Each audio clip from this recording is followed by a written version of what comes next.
Canada के वजीर आजम ने अपना पार्लियामान में इल्जाम लगाया कि भारत ने एक कैनेडियन शहरी को सिख कैनेडियन शहरी को कनाडा में कत्ल किया है। ये बहुत बहुत बड़ा इल्जाम है और मेरा ख्याल में दुनिया के सामने अब भारत जो है वो एक्सपोज हो चुका है। बधाई हो, बधाई हो। इन्होंने भारत ने कनाडा के सीनियर सफारतकार को मुल्क बदर कर दिया और 5 रोज के अंदर मुल्क छोड़ने का हुक्म दे दिया है। अब जस्टिन ट्रूडो G20 में आते हैं, G20 में उनकी ठीक ठाक बेइज्जती की जाती है, बायलैटरल मीटिंग में भी, इवेंट में भी।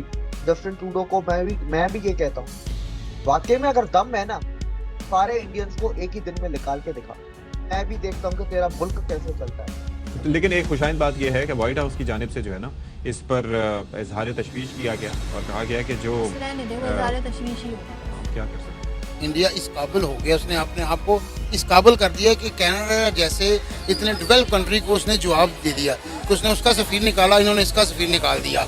कंट्री से हम मुकाबले की बात करते हैं ना, वो उन कंट्रीज को बॉयकॉट करता है। कनाडा को भी भारत बॉयकॉट कर रहा है, 5 दिन के अंदर अंदर अपने सफीर को निकाल ले। मेरी बात सुने, कनाडा को बॉयकॉट कर रहा है और हम कनाडा या इस तरह के कंट्रीज के पास जाने का ख्वाहिश रखते हैं। पीर वारिस शाह की हीर पड़े, अच्छा ठीक है, उसमें लिखा है तुर्क की फौजें एक दिन न एक दिन आएंगी, ठीक है, इंडिया दरिया अटक तक जाएगा, ठीक है। इधर इंडिया की हुकूमत होगी। नमस्कार दोस्तों, अभी इंडिया और कनाडा की न्यूज़ ट्रेंडिंग में चल रही है।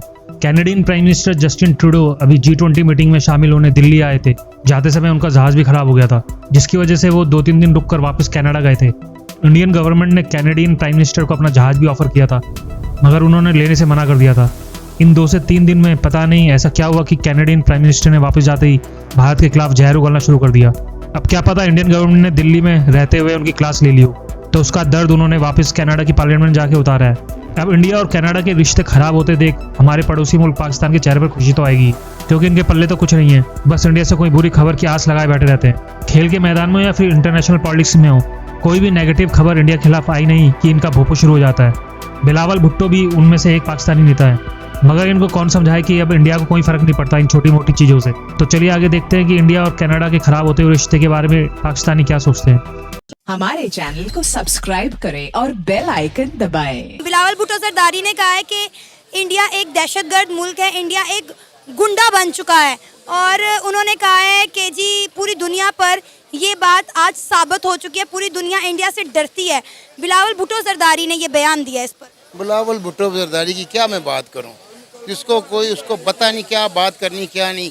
ये तो इस टाइम सिर्फ और सिर्फ ये बिलावल भुट्टो जरदारी हो गए, नून लीग हो गए, किसी तरीके से कुछ ऐसी कश्ती में बैठना चाह रहे हैं जिस वजह से अवाम के चंद वोट ले सकें। सिर्फ इस वजह से ऐसे बयान दे रहे हैं, अदरवाइज इनके पास अब बेचने के लिए कुछ नहीं रहा, सब कुछ इनका बिक चुका है।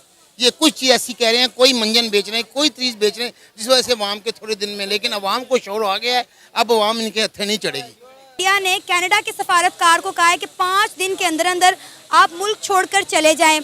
सर, आप इस सारे मामले पर क्या राय रखते हैं? मैं तो ये राय रखता हूँ कि देखें आप कि इंडिया इस काबिल हो गया, उसने अपने आप को इस काबिल कर दिया कि कनाडा जैसे इतने डेवलप कंट्री को उसने जवाब दे दिया कि उसने उसका सफीर निकाला, इन्होंने इसका सफीर निकाल दिया। अगर ये इस काबिल ना आते तो उनकी मिन्नतें करते, उनको कोई ये प्रूफ देते कि हमने ऐसा किए नहीं, बजाय के शर्मिंदा होने के कोई प्रूफ देने के, उसने बजाय उनको उसकी डटाई के मुताबिक कि उसको उसका सफ़ीर निकाल दिया, उसके बराबर पे खड़ा होने। इतना इंडिया स्ट्रॉन्ग हो चुका है, आप साहब लगाएं कि कनाडा जैसे डेवलप कंट्री को उसने साफ जवाब दिया है। आज से पहले कनाडा हो गया, अमेरिका हो गया, लंदन हो गए, इन जैसे मुल्कों को किसी मुल्क की जरूरत नहीं थी कि जवाब उन्होंने जो कहा यस सर और नो सर, इसके अलावा कोई बात नहीं थी। मैं तो पहली बार देखा है कि किसी मुल्क ने इंडिया हो या जो इस मुकाबले में आके उन्होंने उसको जवाब दिया है, उसको 5 दिन का अल्टीमेटम दिया कि 5 दिन के अंदर आप यहाँ से निकल जाएं। तो बड़ी बात है ये, अगर उसने जवाब दे दिया इंडिया का, तो अब देखना ये इंडिया में इस क्वालिटी अपने आप को इस काबिल बनाया है, कितने मुल्कों को जवाब दे रहा है। और सर, इंडिया ने इस इल्ज़ाम को भी मुस्तरद कर दिया है, उसने कहा है ऐसा कुछ नहीं है। कनाडा के पास इस चीज़ के क्या सबूत है? अगर कोई सबूत है तो वो पेश करे, लेकिन कनाडा की जानिब से अभी तक कोई भी सबूत पेश नहीं किया गया। इंडिया तो हर मामलात में कहेगा जी आप ने ये हमने कुछ नहीं किया। इंडिया ने तो पुलवामा में जब हुआ था वो पाकिस्तान पे इल्ज़ाम लगाया था, जबकि इंडिया खुद सबसे बड़ा दहशतगर्द युद्ध की थी। उसने तो अपनी फ़ौज को मरवा के इल्ज़ाम लगा दिया था दुनिया को दिखाने के लिए। सच जो होता है सच सामने आ जाएगा।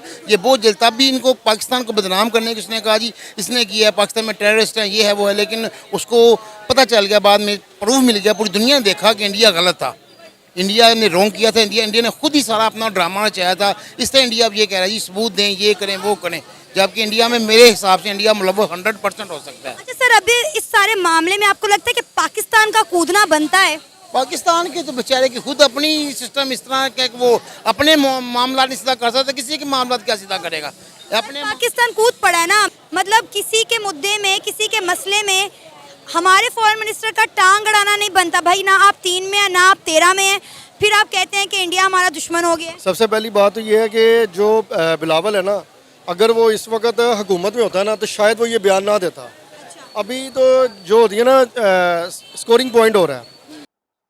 होता ये है कि अब वो पहले पार्लियामेंट में ये डायरेक्ट इल्जाम लगाते हैं नाम लेके, कोई सबूत नहीं देते। ही उसके असल एग्जैक्ट लफ्ज थे, there are allegations and there are some supportive evidences which prove that Indian diplomats and Indian agencies were involved in the murder of Nijjar, जो कि खालिस्तानी टेररिस्ट था। और उसको वो डिफेंड इस तरह से करते हैं कि he was a Canadian and he was killed on Canadian soil।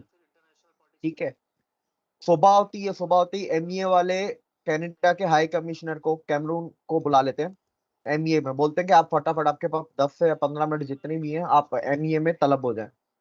वो एमईए पहुंचते हैं। अच्छा, एएनआई की वीडियो आती है 10:26 पे, वो एएनआई वीडियो लगाता, अपलोड करता है कि ये एमईए पहुंच गए।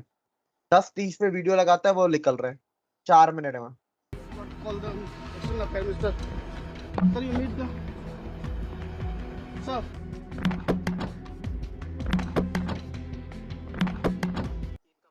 और वो उन्होंने गाड़ी भी बहुत जोर से बंद की, गुस्सा भी थे, और वो सारी वीडियोस पे वो कैप्चर हुआ। शाम को आते आते ट्रूडो का बयान आ जाता है कि नहीं, हमारी मंशा ऐसी नहीं थी कि हम इंडिया को टारगेट करें। ठीक है, तो ये वो नया भारत है, ये कनाडा को भी दबा सकता है, ये यूके को भी दबा सकता है। और इंडिया ने ऐसे पास्ट में मजीद एग्जाम्पल्स, इंडिया ने अमेरिका को दबा दिया था, यूके को दबाया, इटली को दबाया। इंडिया किसी का आगे झुकता नहीं है। जब ये मैं बातें कर, जो अमेरिका और इटली की जो मैं आपको मिसाल दी, ये 2014 से पहले की है पाया जाती। तो Canadian media is blasting Justin Trudeau के ये तुम जैसे कैनेडियन तुम कह रहे हो ये टेररिस्ट है और ये लीगली हमारे मुल्क में आया भी नहीं, तो इसको तुम किस तरीके से तुम कैनेडियन कह रहे हो? ठीक है, तो ये चीजें भी उधर वो मीडिया में चल रही हैं। कुछ सर्वे भी आए हैं जिसमें से 10 में से सिर्फ 2 लोगों ने बोला है कि हमें ट्रूडो पसंद है, 8 लोग खिलाफ हैं सर्वे के मुताबिक जो पोल्स आते हैं। अगर लीस्ट अप्रूवल रेटिंग्स में देखा जाए तो उसमें भी ट्रूडो का ही नाम आता है। वोकिज्म को सपोर्ट करते हैं, वोकिज्म के बहुत बड़े एडवोकेट हैं ये कनाडा के। और जाहिर सी बात है, वोकिज्म की जहाँ बात आती है तो वहां पर जॉर्ज सोरोस तो ऑटोमेटिकली आ ही जाते हैं, और जॉर्ज सोरोस जहाँ आते हैं तो वहां पर CIA, डीप स्टेट पे ये पूरी चेन आ ही जाती है ऑटोमेटिकली, लंबी चौड़ी। हमारे चैनल को सब्सक्राइब करें और बेल आइकन दबाएं।